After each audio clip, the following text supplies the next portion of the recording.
Australia, like other Western countries, is faced with the conundrum. A mass migration, the new out of Africa. In Italy, France, Greece, Denmark, Britain and Australia, people out of Africa are settling in the West. We should make them welcome.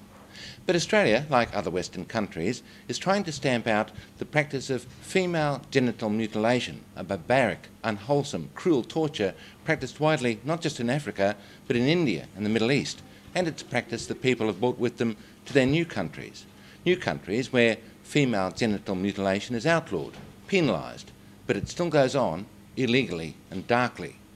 At the United Nations, at the EU and here, governments don't quite know what to do. Its adherents argue that it's a cultural practice, centuries old, and that's reason enough for them to do their butchering. That argument doesn't cut here. The penalties in Australia are tough. Now consider something that happened north of Adelaide, 2,000 kilometres north, in Tennant Creek. 3 boys, teenagers, walked into the Outback Hospital bleeding badly.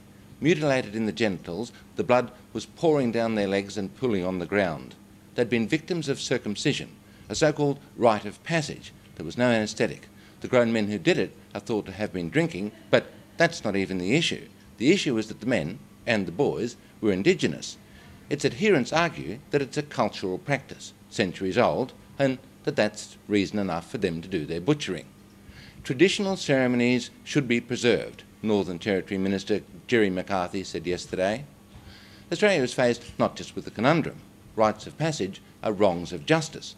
This is torture, and it's happening in our state and in others. It must be stopped.